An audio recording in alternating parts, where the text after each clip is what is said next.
Good evening, everybody. My name is Daniel Belcher, and I'm the President of Australian Sailing, member of the High Performance Advisory Board and an Olympic selector, and in some circles known as the slightly less famous brother of Matthew Belcher. But tonight, it's a real pleasure for me to be able to introduce Ken. And tonight, we're here because everyone on this webinar has got an interest in seeing our young sailors reach their full potential. For some of you, it might mean the start of a high-performance career in sport and sailing. For others, it might be an opportunity to learn a little bit more about yourself and develop the skills that will carry you forward for many years. Tonight, though, we're going to hear from Australian Sailing's National Performance Pathway Manager, Ken Lynch, around a new program that Australian Sailing is launching. However, before I hand over to Ken, I just wanted to share a little bit of the context as to how we got here tonight. This journey started 4 or 5 years ago on the back of broader governance reforms within Australian Sailing and within the state associations. And at that time, Australian Sailing formed a working party in order to review youth sailing here in Australia. The role that the existing programs played in helping to develop those sailors, and explored how youth sailing programs can be delivered with an aim to be able to increase and retain youth participation, with consideration to diversifying that participation, the people who are involved in the sport. Number two was strengthen the role of class associations and encourage the board and class participation, strengthen the role of clubs and increase club membership, improve the affordability for parents and all of the stakeholders in the ecosystem, and provide a clearer pathway for talented youth sailors through the state institutes and the various academies. The committee was comprised of folks from all around Australia. I actually got to chair it. We had Sarah Ogilvie, who's now involved in developing the performance programs and for clubs, was on it. Mike Lee, Kerry Noyes, Brady Lowe, Martin Pike, Rick Bonicher, Mitch Galloway, and Mark Nicholas from WA. And during that 18-month working party, we were able to conduct in-depth interviews and receive submissions from clubs and class representatives, as well as hold some pretty comprehensive stakeholder surveys. And what we found out of that journey was that the base of the pyramid's weak. The role of the club in youth sailing had become significantly diminished. There were limited opportunities for coach development and coach employment. Participation, and particularly female participation, declined significantly from around 14 years of age. But the financial and time commitments required by families, was incredibly significant, and that it was not necessarily being rewarded with the outcomes that either the kids, the parents, or the system were seeking. There had to be another way. And so fast forward through to 2021, Australian Sailing was fortunate enough to secure the services of one of the Southern Hemisphere's best performance pathway managers, Ken Lynch, who you're going to hear from tonight. Ken joined us in the middle of 21. Previously, he was the High Performance Athlete Development Manager for High Performance Sport New Zealand for 8 years. And prior to that, he was the Head of Talent Development at the Irish Institute of Sport for 5 years. In essence, this exact field and this exact part of the pathway, is where Ken's expertise, is globally recognised.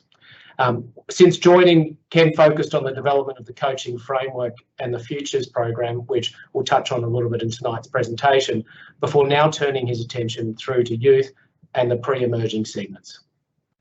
Thank you very much for your time and your participation tonight, and I hope you enjoy the presentation. After the presentation, we're going to have some Q&A elements, but without further ado, I'd like to now hand over and introduce Ken Lynch. Over to you, Ken.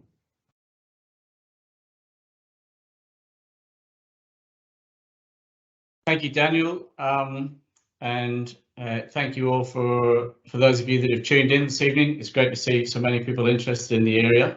It's always exciting when people are keen on a space like this. So we will kick on with the webinar, but just to say it will be available post this event, and we will make the slides available online with some of the other information that we're going to go through in the webinar. If you could note any questions as we work our way through, rather than put them straight into the Q&A, because we may cover that content through the webinar, and we're not clogging up the Q&A chat box. For any questions that are very specific to classes or states, it may be more effective to do that post, and we will share contact details at the end for people to follow up if this isn't the correct forum for that. Just like to start by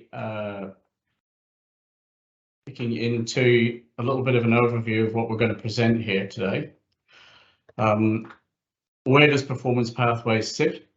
How it aligns to our strategy, what we've done in the last year to 18 months, not taking away from any work that's done prior to that, as Daniel's explained. Some of the key changes, a little bit about categorization and selection so that people can be a little bit clear about, have a good idea of actually what the level is, and then give you guys as the audience a bit of a taste of what you will see once we've implemented some of these changes. An overview of the entire pathway, really. On the right, the Australian sailing team. You'll be very familiar with many members of that. Sliding back down, we've got the Australian Sailing Squad, into futures, state scholars, pre-emerging and club athletes. We're very aware that development is non-linear. There's peaks and troughs to it. Some people develop faster than others, and there's quite a big difference in many young sailors in where they're at in various components of development. With ASS, AST, the selection is quite objective, and as we move down the pathway sliding to the left, it becomes, it's still objective, but there are more subjective elements to us understanding who may have the potential to deliver in the future and not. You can see that arrow on the top where Performance Pathways sit. Really, our remit is transitioning athletes into Australian Sailing Squad, down to having a look into the pre-emerging space, and understanding who may have potential to come into this the Performance Pathways as a state scholar. So I'll talk you through some of those sections of our pathway, in starting with Futures. So Futures is really a bridging program to identify those 1 to 2 years from transitioning into Australian Sailing Squad level, and support that with class-specific coaching supplementary to what they receive in the state. And to date, this has just been domestic. So an amount of days with a class-specific coach, generally camp-based here in Australia. We did pilot some work this year with some classes with overseas coaching support, and it was certainly something that people had asked for, and we responded to, and we will be looking to extend that to more classes in the coming year, but we'll talk about that a little bit later when we get to the changes. From a state perspective, we have state programs in Queensland, New South Wales, WA, Victoria and Tasmania, and individual scholarships available in South Australia. Those programs, in partnership with NSWIS, WACE, the VIS, SASI and the QAS, enable us to deliver support to those athletes. That support, it comes in the form of coaching and what was sports science and medicine support, or we now term performance support. The aim of all of that support really is twofold, in continuing to confirm that the athletes we've selected have the potential we thought that they had, and support their development into futures level and then onto ASS, AST. The pre-emerging space, those that are close to selection, the selection criteria for the state, and moving into, if not already in Olympic classes, is how we would view those. I will go into a little bit later on around what we're looking at that level now. And then we may have people below that level certainly at that level on our radar that we'll be looking to observe in both competition and training environments,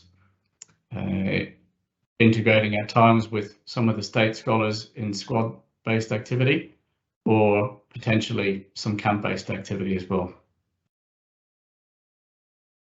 The bridge, or where we dovetail really with the pathway lower down in the club space, we know we've got the new AS strategy, and the advanced fleet level there, coaches and sailors, is where we would link up with that part of the pathway. We are still progressing in that space, but we're very aware that in order for the pathway to be seamless for young sailors, that's some work that we need to continue to do. I think it's important to highlight where the youth sits. So they're generally in Olympic pathway classes, and demonstrating potential beyond just results is where we're looking to identify their potential. Some may be pre-emerging, some may not. Some youth, by exception, really may be state scholars or futures. I think all in all, when we look at the pathway and how it's constructed and what it offers, there's plenty for people to aspire to as they move through the levels, with progressive levels of support as they shift up towards, ideally, AST. In terms of our alignment to strategy, overall the AS strategy, we've got grow, support and win, and this really sits in the win bucket, drawing back, as I mentioned, and dovetailing into the space below to create that seamless pathway.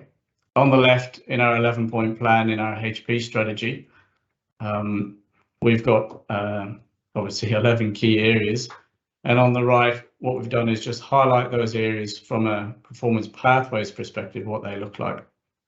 There's some really key areas for us. As Daniel mentioned, we've done a lot of work on coaching in the last year. Supercharging coaching is vital for us to achieve some of the other areas.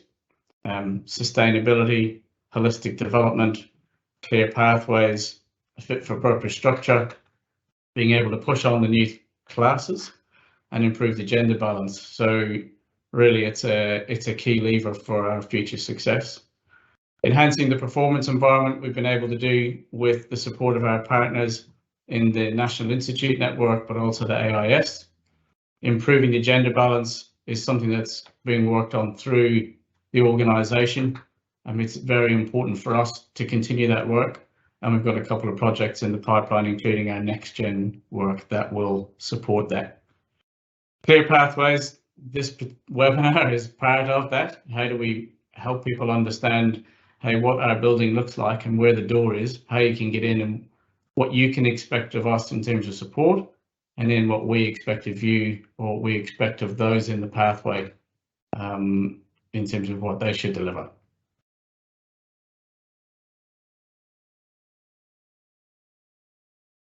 A little bit on what we've been up to.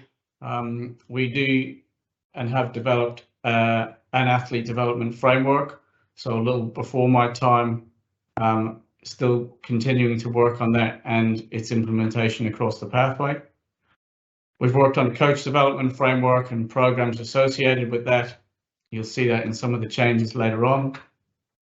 Again, with our partners in mind, we've enhanced daily training environments, performance support or sports science and medicine support, and we've enhanced, I believe, the integration both internally in Australian sailing with that dovetail exercise up and down, but also across the performance support teams in how they work together in various states, and then how they work together as a network to support us delivering really more Australian athletes to future success.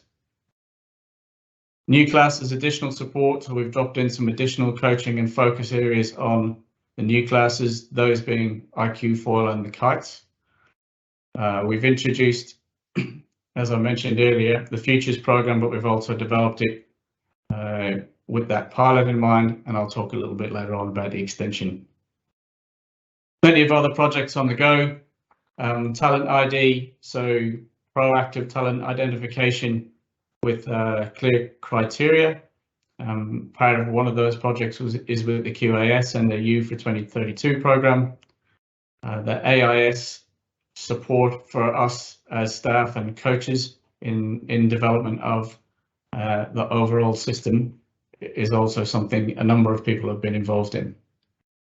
On the right, I'll touch base on the gold medal performance profile factors later on as part of another slide, but just to highlight some of the core components in something like our coach development framework, that middle picture and the one down: leadership, technical and tactical, culture and environment, HP development knowledge, professional expertise, and learning to understand and manage support teams, all critical to coaches being able to be successful at this level and beyond. So the key areas of change, I've already flagged how big a priority coaching is for us at this stage of the performance pathway, but I think as a sport is something that we need to pay significant attention to. We have been supporting aspiring coaches. We have done some work with the advanced fleet coaches at state clinics in professional development and mentoring, and we'll continue to work with Sarah and Ben and those involved, the GMs, to be able to continue to deliver that.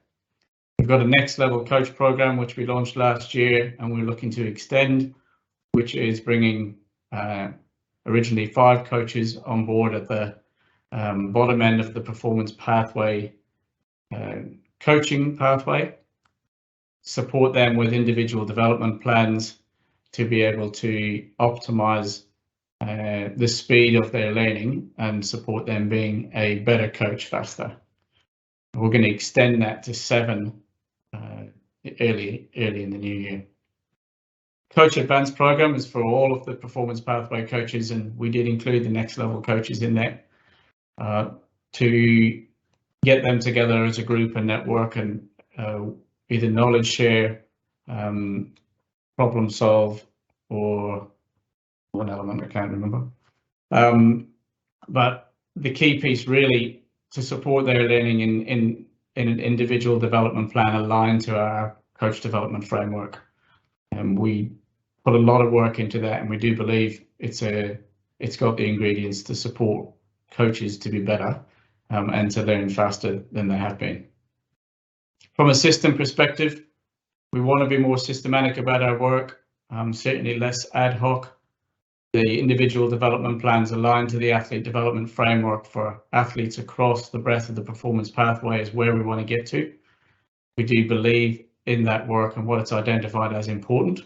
And if the individual development plans are aligned to that, we believe we're going in the right direction and we can better align the performance support to the needs of those athletes and young sailors involved. We want a more informed athlete selection process.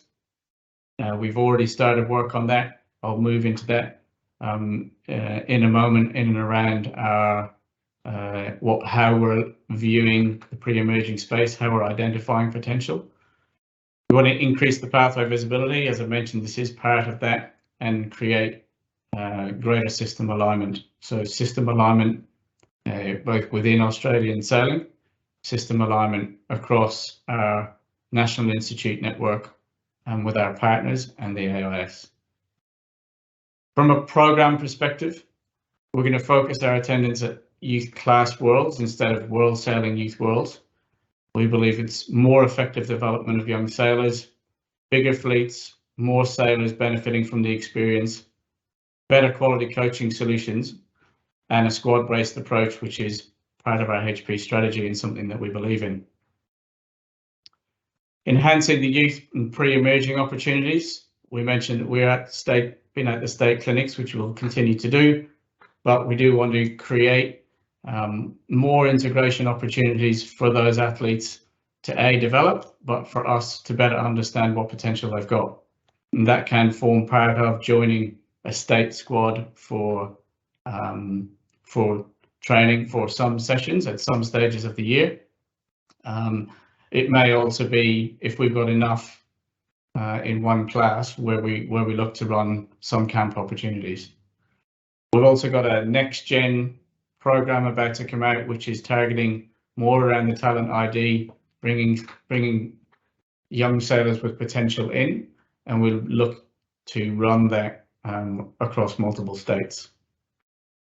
Enhancing the Futures program is, I think, key for our ability to optimize the sailors at that level to optimize their development.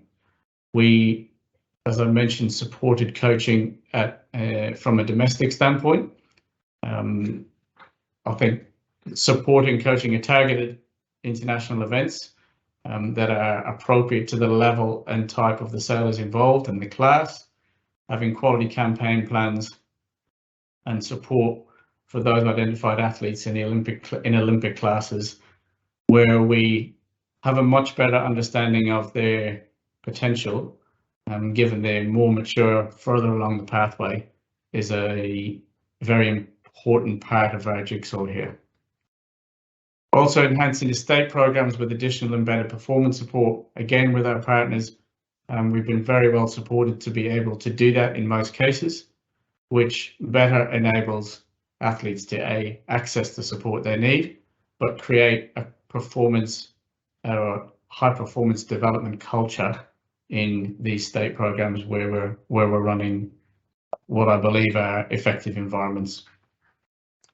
On balance, we believe we can do what we've been doing in this space better.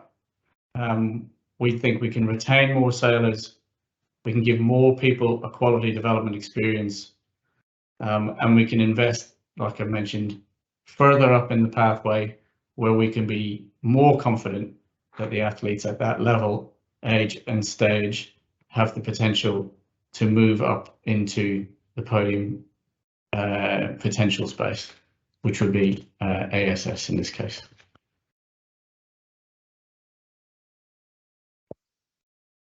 So a little on what we're looking at, and I mentioned we would come back to this gold medal performance profile factors. We have in the athlete development framework a regression model essentially back from this. This is what we believe it will take to win. These are the key pillars to that, and as we move back through the pathway, we look to expect to see young sailors, young athletes in the pathway tracking towards these factors. Assessing younger athletes or younger sailors at, say, pre-emerging level against these factors really isn't appropriate. They're not physically, mentally mature enough yet, lower training age, lower competition age. So we want to become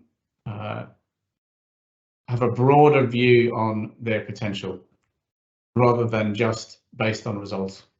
So good races has in it an element of performance. We still expect to see that at all stages of the pathway. You still have to learn how to win.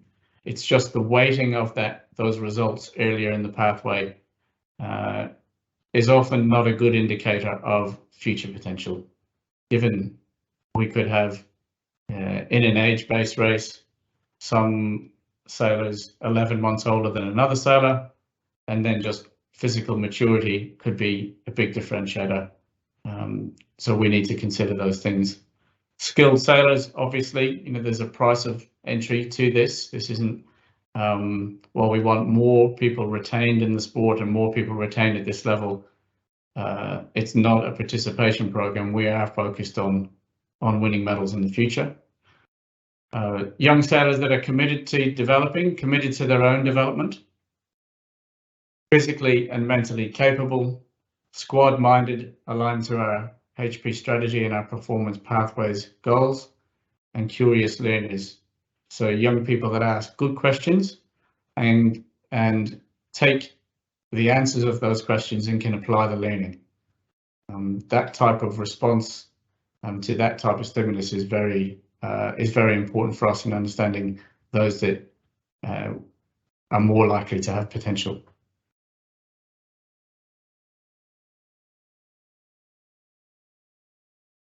Some of the next steps in youth teams selection and support. I know it's an area of interest for many people.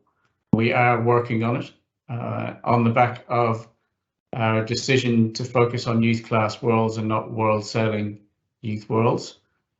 We have been working in the background to understand what the value that world sailing youth worlds did offer and how can we do our best to replicate the goodness in that experience and have more young sailors at that level experiencing.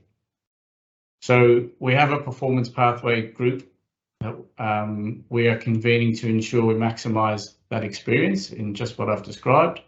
We've reviewed the youth class roles from this year and the World Sailing Youth Worlds. We do have other reviews from previous events, and we're using people that have been involved as coaches, staff, or themselves sailors to be able to identify the real threads of value in that. We did speak with the class associations before we came out with our performance pathways strategy update, and in that, not going to World Sailing Youth Worlds.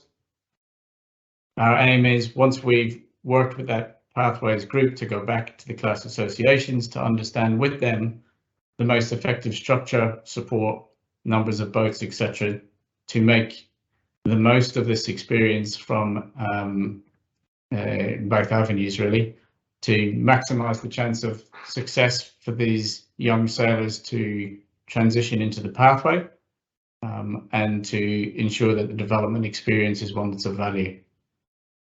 We do want to generate clarity on how boats are to be selected for that, and what those boats can access as part of our support, certainly in coaching, but what does it look like, or could it look like beyond that?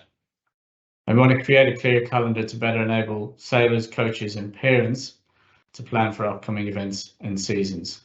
I think that's an important part of us being clear, and also part of our pathway visibility piece. So what will people see once we've made these changes and done the work with our key stakeholders to create what we believe is an effective solution? In coach development, we'll have coaches that know what to look for, what to coach, how to coach it, how to observe it, and then how to flag it with us in terms of somebody that they believe has potential that we should look to integrate into some of our sessions, or look to spend more time observing to test that potential. We'll continue to have presence at events like the Youth Sails, State Champs, Sail Brisbane, Sail Sydney, Sail Melbourne, and other regattas that we believe are key for us to attend. Sailor invitational camps or integration opportunities, so state programs inviting young sailors into camps to better support A, their development, but B, our ability to understand have they got high performance potential.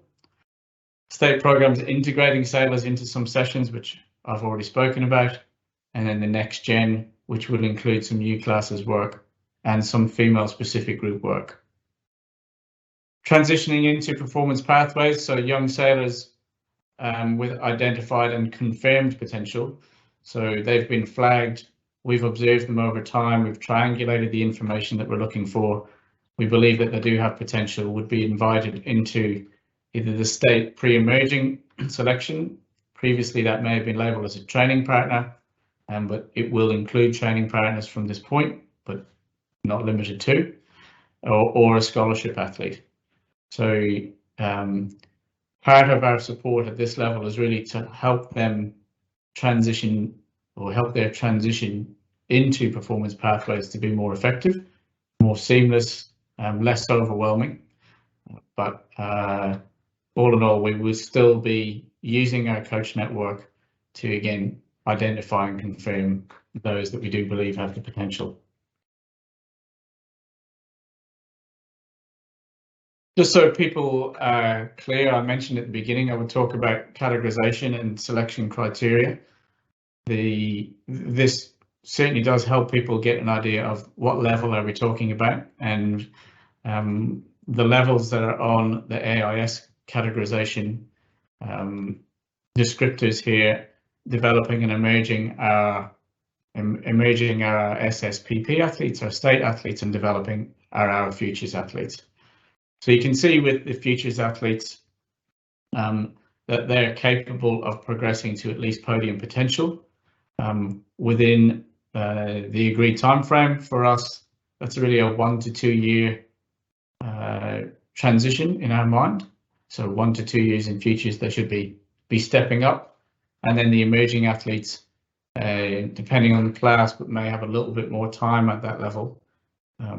But again, those that have been identified in a quality talent ID and confirmation process, which is what I've mentioned, we're going to look to systemize. This is available online, and we will share the link so that people can go direct to it. I won't spend too much time on the state and futures selection criteria for 2022.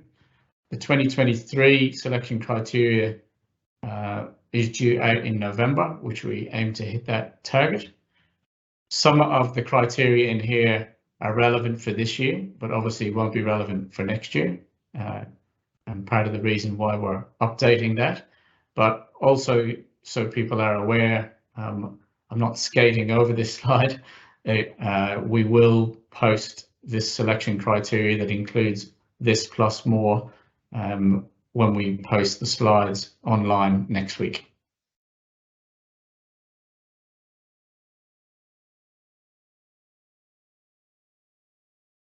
So a little bit around what people will see. So I did mention earlier in kind of how it would look, but we will have enhanced coaching, better coaching at multiple levels.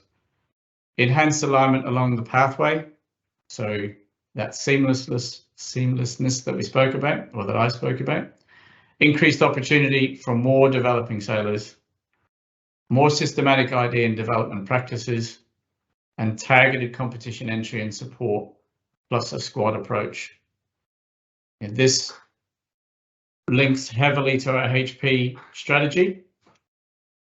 The implementation of the AS squad-based approach earlier in the pathway, we want to develop that as the cultural norm.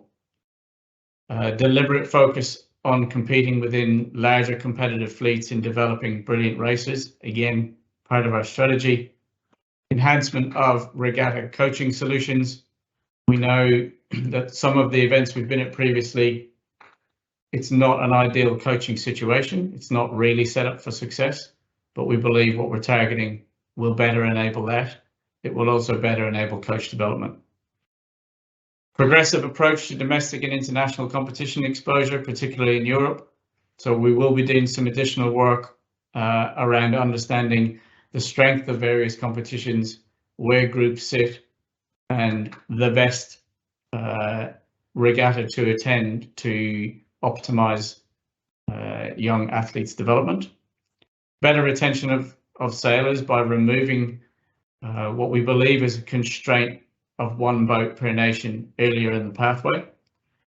Broadening of the selection windows so that we have more time to observe people and more people to observe them over time versus what was previously performance at one event in which the conditions could have suited a particular sailor or not.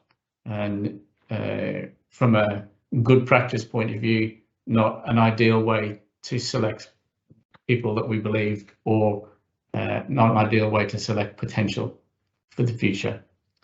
And then effective use, or more effective use, of our Australian Sailing Performance Pathway resources.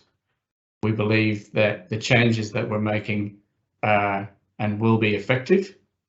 That futures piece, as an example, is a big step in the right direction in supporting athletes that are a little further along the pathway, bridge the gap between where they are and Australian Sailing Squad and the Australian Sailing Team.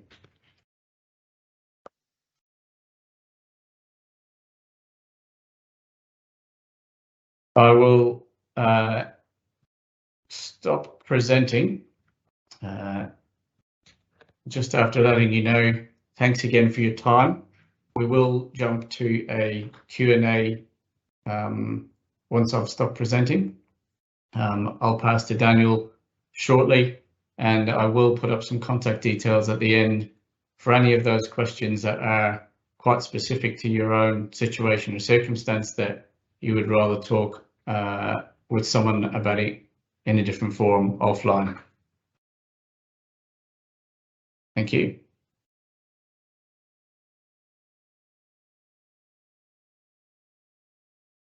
Thank you very much, Ken, and for those that are viewing this at home today, hopefully you've enjoyed the presentation and conversation through from Ken. What you hopefully have got out of this is that Australian Sailing is passionate about achieving the right outcomes for you sailors, and tonight's presentation and program introduction, hopefully demonstrates to you the very deliberate nature with which Ken and his team is approaching this part of the pathway. I openly recognise that within New Sailing and within this segment, there's a wide variety of views within the community, and I encourage you to be able to provide feedback and your thoughts through to Ken, and we'll answer questions now as well, because as this program evolves and develops, we're keen to hear from those in the community and those that are able to help us develop the best possible youth program as we think about achieving the right performance from 28 and 32 beyond. I think with that sort of wrap up, I'll now sort of open it up to the attendees on the call. If there are those that want to ask a question, please feel free to post that now. And as Ken said, at the conclusion of this Q&A session, Ken's going to put up his email address. I'll also encourage you to also reach out directly as well.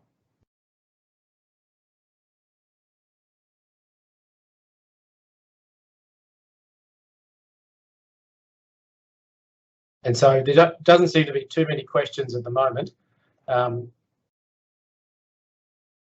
We did have a question, Daniel, just any development with Arrow Sailing for youth?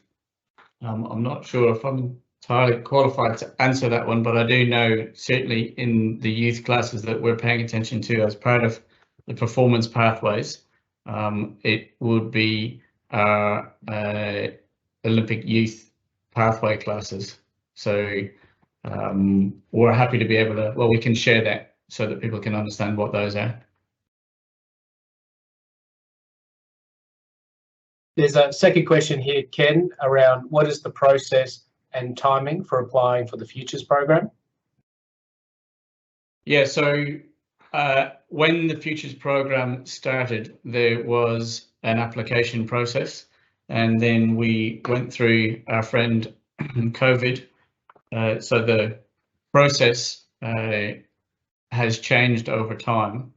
So those athletes in state programs, we have a selection meeting with the chain of coaches from AST down, and the state coaches would be nominating or putting forward athletes for Futures that they believe are on the radar and are at that level.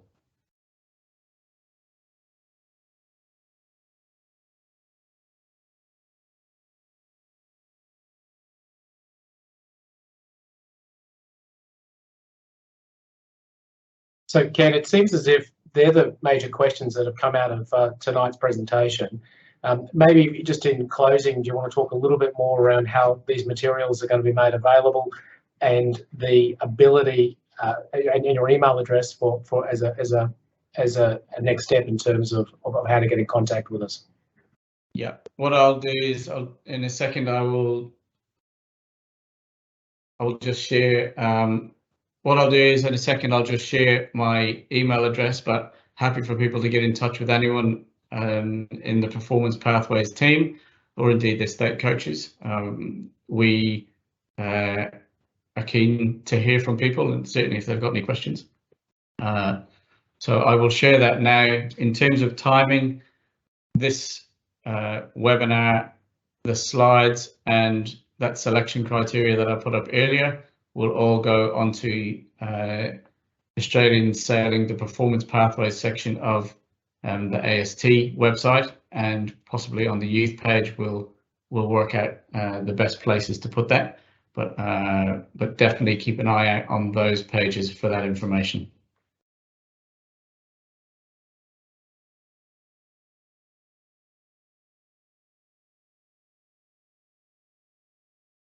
Just scroll through to get to my email for people.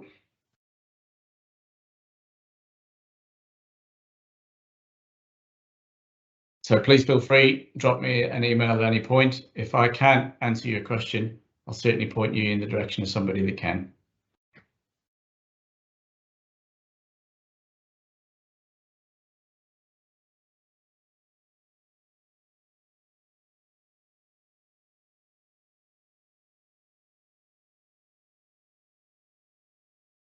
All right.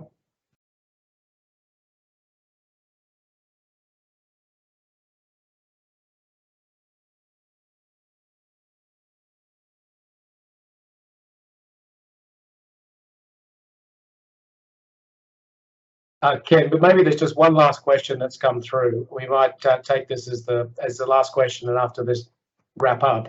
But the questions come through to say, who will be selecting the sailors to attend the Class Worlds? Are there selection regattas?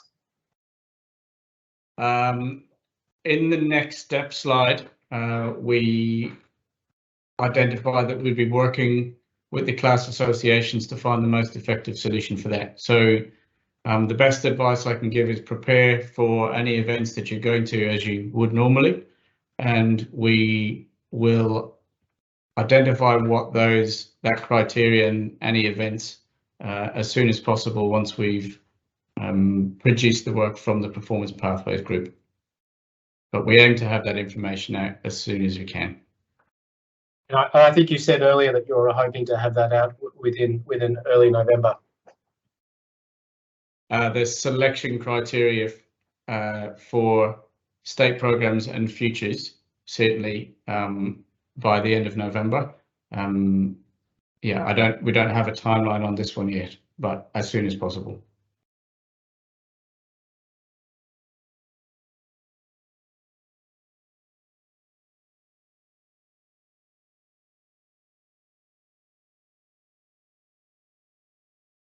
If there's no more questions, I think we'll leave it there. Look forward to hearing from people soon. Thanks again for your time and enjoy the rest of your evening.